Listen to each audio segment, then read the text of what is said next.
Thank you very much for being here. We're going to talk just briefly about the wildfires that have sort of taken over our country because of bad management, and we'll be doing a briefing and talking about preparations for the upcoming hurricane and wildfire season. I don't think any administration's ever done this. We did it to a certain extent for 4 years, but we're doing it much more so now, and we can save a lot of lives, but a lot of cost, a lot of damage, a lot of everything. And with me, as you know, Marco is doing something very, very important right now, so I'll take a pass on Marco Rubio, but he's with us in spirit. Kristi Noem, Doug Burgum, Brooke Rollins, and a couple of other very well-known people are standing behind me. They're going to say a few words as to what they're doing with respect to response on wildfires and stopping wildfires due to proper management, proper forest management. And I just want to thank you all for being, and maybe, Brooke, I'll ask you to start. That sounds great, Please. sir. And then Secretary Burgum, first of all, thank you, Mr. President, for inviting us here to the White House to provide an update on our coordinated efforts across your federal government to ensure our nation's wildland firefighting system is focused on fighting wildfires quickly and effectively. Sir, you have made it clear from the beginning that strong leadership and decisive action and the protection of American lives and communities are the top priorities for both Secretary Burgum and for me this fire season. As you can see from the red areas on the map over here on the President's left, this is going to be an above normal fire season, which is why we wanted to, sir, ensure that we were taking direction from you and moving forward. This means that a higher likelihood of large and intense wildfires than typically expected for this time of year for the next few months. This means that people, homes, communities, and landscapes are at risk, and the need for firefighters and fire support personnel is clear. America has the largest and the most well-respected wildland firefighting force in the world. Secretary Burgum and I already have given direction to our firefighting organizations to take whatever actions are necessary to ensure that we are operationally ready. The Department of Interior and the Department of Agriculture employ over 17,000 federal wildland firefighters every year. At the peak of fire capacity, our surge with their interagency, tribal, state, local, will have approximately 13,000 additional wildfire personnel. We know that the best and most cost-effective way to stop these terrible fires is to remove the fuel load that feeds them. And we can talk a little bit about the timber executive order and the timber leadership the President has led on. We are working at both of our agencies to eliminate all red tape, cut costs, and increase our timber sales and active management to reduce the intensity of these wildfires when they start. We are increasing timber production by 25%, thanks to President Trump, with the goal of not only supporting our industry partners in our rural communities, but also reducing the number of catastrophic wildfires. Finally, both the Forest Service reducing hazardous fuels on our 4.2 million acres and the Department of Interior on their 2.4 million acres annually, getting rid of the low value, overgrown trees, and brush crowding of our forests. One final point, we are 96% capacity in terms of our firefighting hiring, and this is actually ahead of where President Biden and his team was a year ago. So I want to make sure that's very clear. We are all on board and moving forward with a fully operational, we will be more ready than ever before for this season. Thank you, sir. Very much, Brooke. Please, Doug. Well, thank you, Mr. President, and thank you, Secretary Rollins, for the partnership that we have between the U.S. Forest Service and the Department of Interior. There's over 700 million acres of surface land that the federal government manages in this country. And under President Trump's orders, we are now actually managing that land. When we get back into timber production as driven by his EO, we're actually then helping rural communities. We're helping people that are in the lumber business, helping bring those lumber products back home.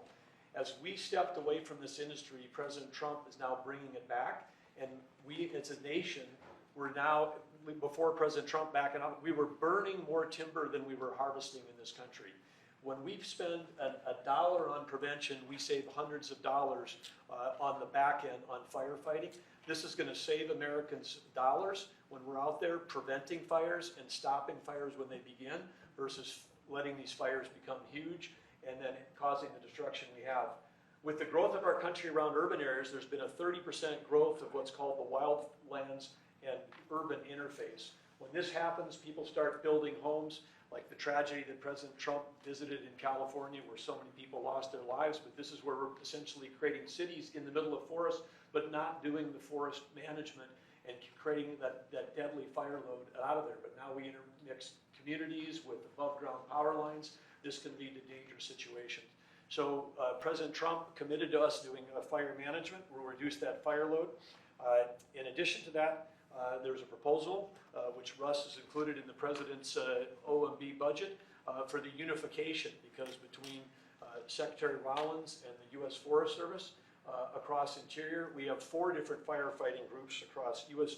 Fish and Wildlife, the Bureau of Land Management, the Bureau of Indian Affairs, the National Park Service. These 5 groups under the proposal are going to be unified in terms of their leadership, and so we've got consistent strategies and consistent tactics.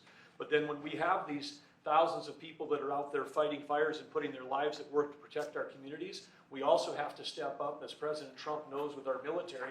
We've got to make sure that these brave firefighters are out there actually have the same equipment. In some cases, we're decades behind in terms of giving them the technology they need for either early detection or for saving their own lives.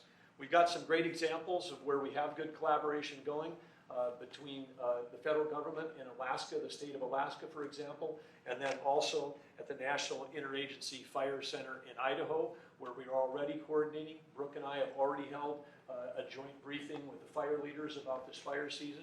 So we'll continue to unify this work, but we have to work with the states because this year there have been 1.2 million acres already burned.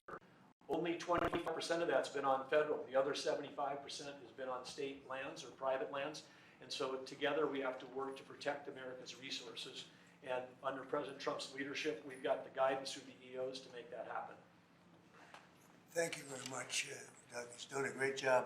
They all are. Russell, vote. Sure. Thanks, Mr. President. From a funding perspective, the accounts that support the important work that these cabinet secretaries are doing are funded. They're flush. The main one, the Disaster Relief Fund, has $13 billion. It's projected to get us all the way into the end of the fiscal year. So we're in a very good place, and the President has personally been a steward of the taxpayer resources on every one of the expenses that the states have come in for to put us in the position where we are ready for this season. Thank you. Great job. Thanks, Russ. Christine. Yeah, Mr. President, we are in hurricane season right now. It will last for the next several months, and we are prepared for what is coming. We are anticipating that we will have higher than usual activity during this hurricane season. We could have 3 to 5 major storms, up to a dozen other hurricane level thresholds that we will meet throughout this season. And FEMA stands prepared and has been working with all of our regions on training, pre-deploying resources, making sure that individuals are out there ready to respond to each state as they bring the necessary resources to take care of their people. But also, sir, you've been very clear that you want to see FEMA eliminated as it exists today. So I'm preparing all of these governors that they will have more control over the decisions on how they respond to their communities so that it can help it happen faster, that they can pre-deploy resources and help coordinate on communication as well. So while we are running this hurricane season, making sure that we have pre-staged and worked with the regions that are traditionally hit in these areas, we're also building communication and mutual aid agreements among states to respond to each other so that they can stand on their own 2 feet with the federal government coming in catastrophic circumstances with funding. But we all know from the past that FEMA has failed thousands, if not millions of people. And President Trump does not want to see that continue into the future. So this agency fundamentally needs to go away as it exists, and we need to have a response to states that supports them when terrible things come and when the worst day of their lives happens, to where the financial resources are there, but they have decision-making power right there in the state to respond. So the next several months, we expect it to be high activity, and the federal government is here to support the people of the United States with President Trump's leadership. While he's doing that, he's also going to make sure that they're better set up for the future so that they have the ability to really take care of their families when a crisis or a terrible storm does hit. we've got many governors that just recently had terrible, tragic losses from tornadoes, from other events that went through their states, and FEMA was extremely responsive, and they've all been very happy. I think, Mr. President, you even spoke to one of those governors this morning, who is very happy, and the Missouri governor as well, who is very happy. As soon as something happens in their state, I'm in direct communication with the governors to make sure they have what they need, but also making sure that they have the ability to make decisions to respond to the people that live in their states. Thank you very much. Great job, everybody. So we want to wean off of FEMA, and we want to bring it down to the state level. A little bit like education, we're moving it back to the states so the governors can handle it. That's why they're governors now. If they can't handle it, they shouldn't be governor.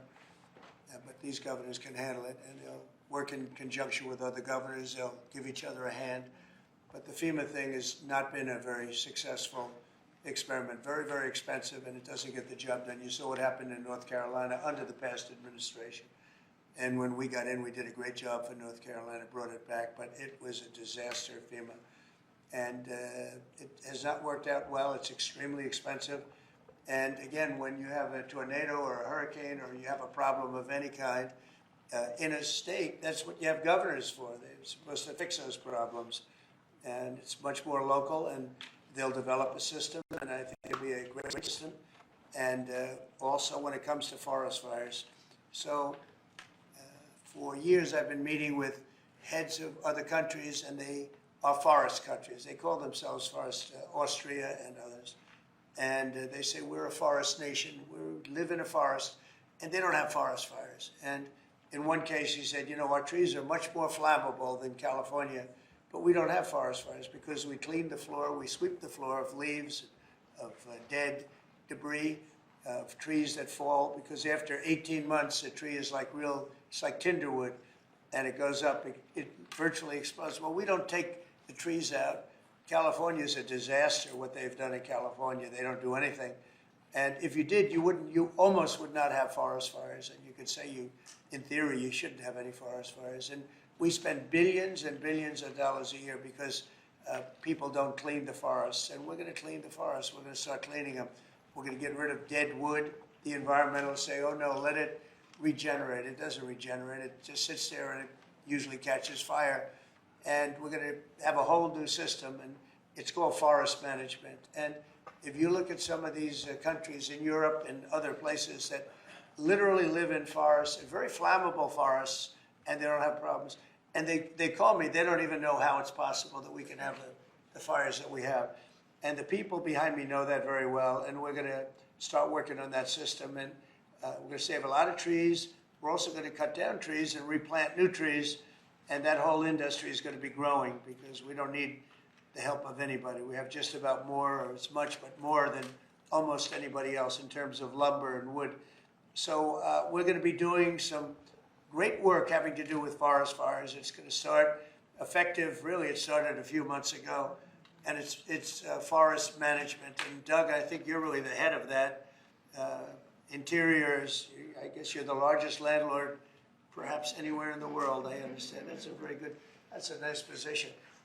You may want to just give a few words on the cleaning of the floor of the forests. Well, happy to do that. And of course, as President Trump had said, yes, between Interior and Forest Service, it was just part of USDA, 700 million acres of surface area, much of that is in forest land. That is a tremendous resource. It's part of America's balance sheet. When we let it burn, then we actually have to spend money coming through FEMA and other places. So we spend taxpayer dollars cleaning up a mess that could have been prevented. Under President Trump, when we get back into the timber business, which up to 30 years ago, we were one of the great timber producers in the world. The communities thrived in these rural communities. We had lumber mills, we had manufacturing, we had furniture makers in this country. All of that went away when we stopped harvesting our own timber. And today we import about as much timber as we used to harvest ourselves. If we can get back in the timber business, that can help on the balance of trade, reduce imports from foreign countries, and have American jobs. But to make that all happen, again, under President Trump's leadership, we have to get back in the timber business and get back in the game. And when we do that, we have to make sure that we're doing prevention, not just fighting fires after they all get out of control. And so again, working with OMB and others to make sure that we've got the budget for doing the prevention work and the forest management upfront reduces the expense and the cost on the back end of fighting these massive fires. But again, coordinating across all of our 5 different major firefighting groups today, it's like having 5 generals in the field. They may have different strategies and different tactics. They even had different pay levels. Brooke and I are working to make sure that regardless of which service and branch that you're in, that you're going to have a similar pay, that we're going to have everybody equipped with the right technology to protect them when they're out in the field. Just basic stuff that they don't have today that we were giving our military 20 years ago in terms of, and then using technology to be able to identify fires when they first start. I mean, with infrared, satellite, drones, I mean, there's technology where we can pick out a fire when it just barely begins and it costs us nothing to put it out versus when it scales up and becomes these massive fires that endanger communities, lives, and our firefighters. So President Trump, of course, has got a common sense strategy. He's empowering all of the leadership that's standing up here today for us to go get this job done. It's going to get America back in the timber business. We're going to put out fires when they're small as opposed to when we can't control them when they're large. And we're going to have revenue coming into the federal government from those timber sales as opposed to in those timber leases to the private companies as opposed to revenue going out through FEMA after the fact when we're cleaning up a mess. So the whole thing makes complete sense. Brooke and I and Christy and Russ, we're all excited to go out and implement the President's vision. And we have some of the best timber anywhere in the world, and we don't use it. We've freed it up. Lee Zeldin's done an incredible job in that regard from environmental restrictions that are ridiculous.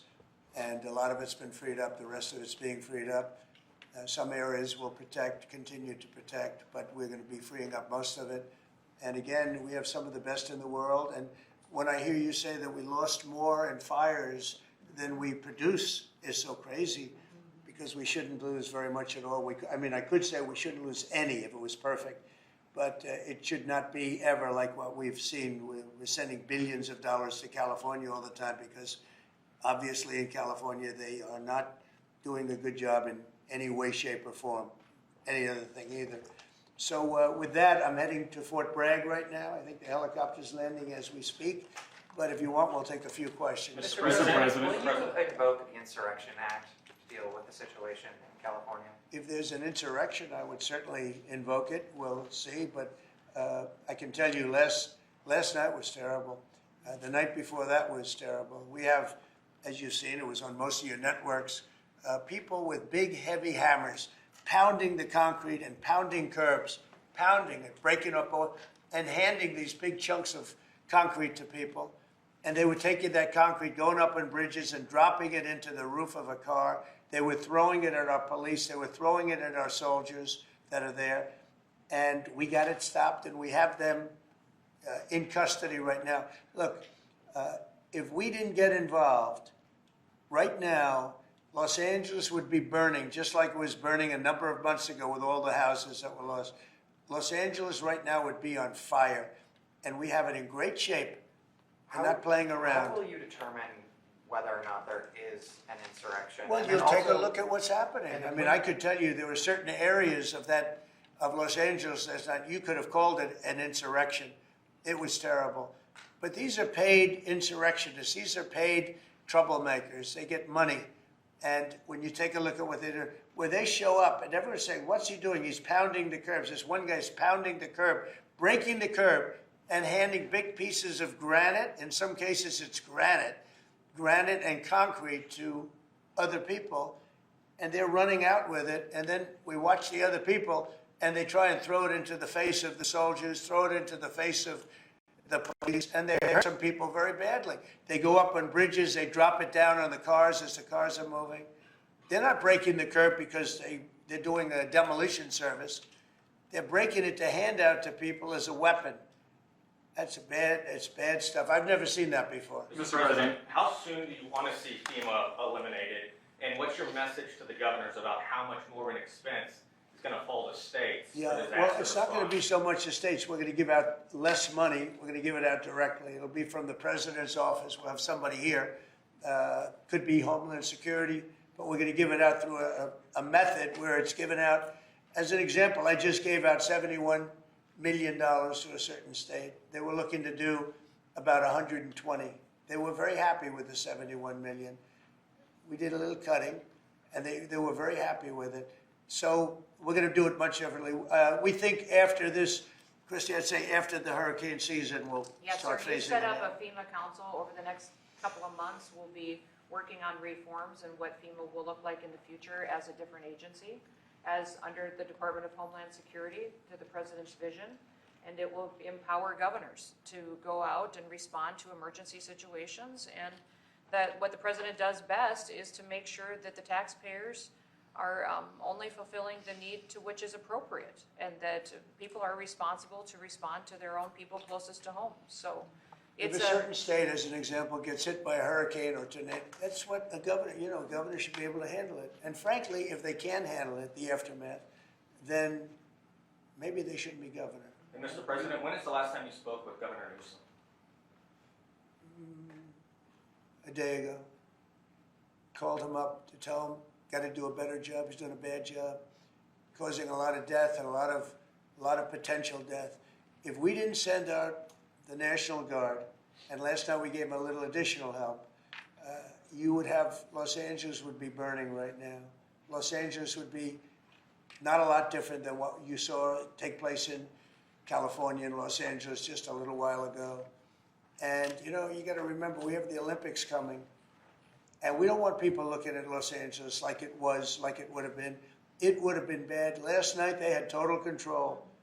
If we didn't have the military in there, the National Guard, and then we also sent in some Marines, we had some bad people. We have people, they look in your face and they spit right in your face. They're animals.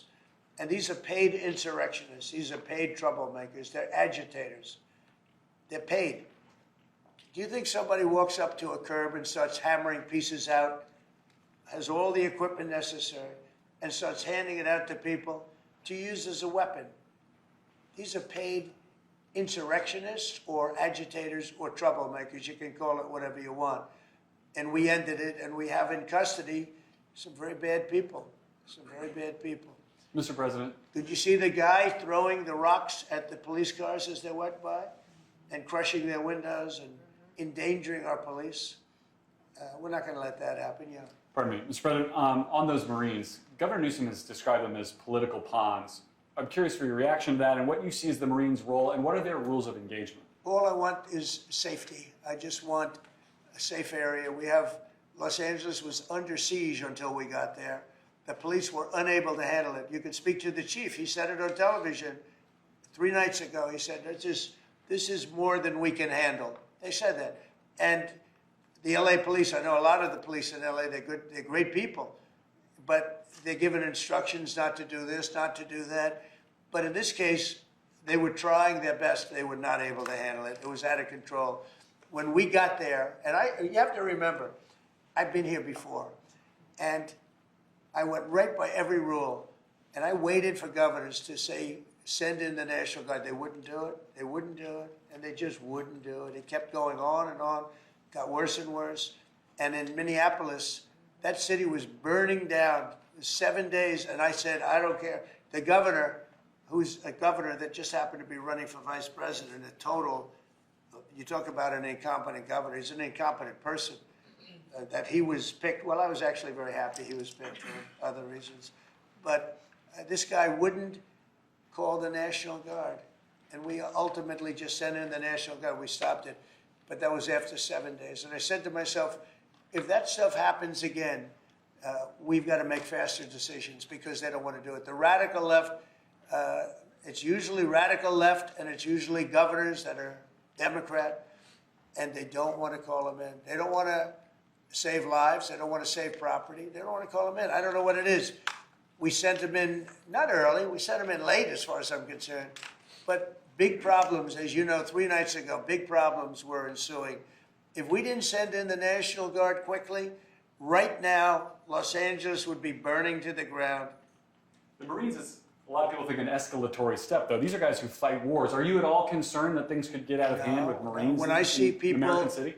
Throwing concrete into cars, when I see people, the kind of people that I saw on your network doing danger to the police and to the military and to the National Guard, No, it's okay. You know, you start running out of people when you have 2,000 people from a National Guard standpoint. We have a very big military, but the National Guard, they needed a little extra help, and we sent them a little, and we did a great job last night.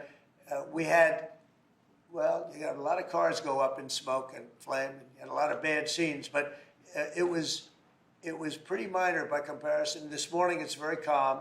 We'll see what happens later. But they know if they go there, they're not going to get anywhere because we have the National Guard there. We backed it up with a number of Marines, yeah. Mr. President, do you agree with Governor Abbott soon signing legislation to mandate the 10 Commandments in school classrooms? Having to do with what? Governor Abbott is soon going to sign legislation to mandate displays of the 10 Commandments in school classrooms. Do you support him? I have to take a look at it. I'm going to have to look at it. Will the National Guard be in California indefinitely? How long will they be there until you think? Until there's no danger. It's easy. Look, it's common sense. You ask me that question. When there's no danger, they'll leave. You would have had a horrible situation had I not sent them in. Horrible. You'd be reporting on a lot of death and a lot of destruction that's not going to take place. I think if you look, every night it got less and less. They were met with very strong force, the bad people, the bad, sick people that do what they do. But these are paid people in many cases, not in all cases, but in many cases. And they really are, they're agitators. I was wondering if you had any response to Mexican President Sheinbaum, who condemned the violence there. Have you been in touch with her at all? Said what? I was wondering if you had any response to what Mexican President Claudine Sheinbaum said in response. What'd she say? She condemned the violence in LA. Oh, I do too. Yeah. Have you been in touch with her at all? Well, you think I don't condemn it? I condemn the violence in LA, ladies and gentlemen, but I also stopped the violence in LA. And by doing what I did, I stopped the violence in LA. And that would have been, I think, maybe I'd ask Christie to speak to that. That would have been an unbelievable tragedy. We would be talking, I don't know that would even be here right now. It would have been so bad. I'd probably maybe be out there. I don't know, but Christie, could you speak to that? Absolutely. So in 2020, I was a governor of a neighboring state to Tim Walz and watched him let his city burn. And the president and I have talked about this in the past, and he was not going to let that happen to another city and to another community where a bad governor made a bad decision. So Claudia Sheinbaum came out and encouraged more protests in LA, and I condemn her for that. She should not be encouraging violent protests that are going on. If people are allowed to peacefully protest, but the violence that we're seeing is not acceptable, and it's not going to happen in America. This president is standing up for the average American who wants to walk their child to school every day safely, run their small business, and provide for their families. That's the action that he's taking. He has every authority under the Constitution to send these National Guard under Title 10 into these communities and make sure that operations go smoothly, that law enforcement officers are protected, that they can continue to do their work without fear of being injured or killed or disrespected, and that they can go home to their families at night. So I'm incredibly proud of the president for activating the National Guard and for sending in these Marines, because these Marines are specifically trained to meet the need that we have on the ground in LA right now. And Governor Newsom has done a disservice to the state of California for many years. The people there should never elect him into a leadership position ever again. He The clearly governor's a cannot nice guy, but he's grossly incompetent. Terrible When it guy. comes to his railroad that he's building, where it's like 30 times over budget, nobody's ever seen anything like it. Now it doesn't even go to San Francisco and LA. It's way short of it. After years of work and overruns like nobody's, those contractors are some of the wealthiest people in the world, I guarantee you that. Because that money goes to those contractors. They just did a number on the wallet of the people of California. That train, you should look at that train. That is the greatest. I've never seen cost overruns. I've seen cost overruns and great incompetence over my life. I've never seen anything like that. Mr. President, these protests obviously started in reaction to these large-scale ICE operations in Los Angeles. Should people expect to see similar operations in the rest of the country? Yeah. And will similar protests see similar response? As you know, we're moving murderers out of our country that were put here by Biden or the auto pen. The auto pen really did. I mean, the people, whether it's Lisa Monaco or whoever operated the auto pen, these are criminals. The people are criminals that allowed these criminals into our country. And I don't think that Biden knew what the hell he was doing. I don't think he even knew about it. But when they opened up our borders for the whole world to come in, yeah, we're going to get them out. We're getting them out. We're starting to get acknowledgement from the courts that, you know, there's a system. They come in without courts and they go out, they want trials and everything else. I think that's starting to work out now. Judges are starting to see what a terrible situation it is. Many of those people that you saw on television last night are criminals that were allowed into our country by Biden. And they want to stay, and we don't want them. And they come from jails, and they come from mental institutions, and they come from all over the world, not just South America. And we're not going to let them stay. And this is the first, perhaps, of many, or perhaps, you know, if we didn't attack this one very strongly, you'd have them all over the country. But I can inform the rest of the country that when they do it, if they do it, they're going to be met with equal or greater force than we met right here. We did a great job. The people, you, Christy, and Tom Holman, and all of the people, Pete Hegseth, all of the people involved did an amazing job. We stopped a disaster. And it looks like a planned disaster, not just, this didn't just happen. They had weapons, they had tools, they had everything you needed. I mean, they were throwing iced water in bottles, in glass bottles, at officers and at soldiers. These are, you could not use the word insurrection, but you could also use the word, these are very dangerous people, they're bad people. They were met with heavy force and they folded. And they may be there a little bit tonight, they may be there a little bit, but it seems to be getting less and less because they're going there and they're met with a very heavy force. And if they weren't, you would have that city right now would be on fire. It would be burning down. The rest of it, what's left over, because the other fire was started because they wouldn't allow water into LA. They wouldn't allow water into California because they had it all shifted out to the Pacific Ocean. And I turned it around. And I told them to do it in my first term, and they didn't do it. We had COVID, and they didn't do it. And I told them to do it. We did it in the second. Now we have billions of gallons of water flowing down.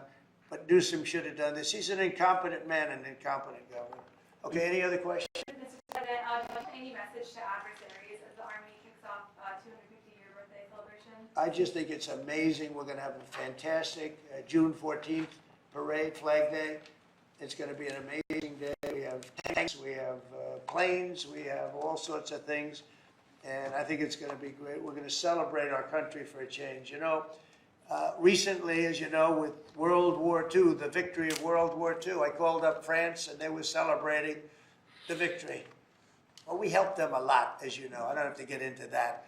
But I called up other countries. They were all celebrating the victory.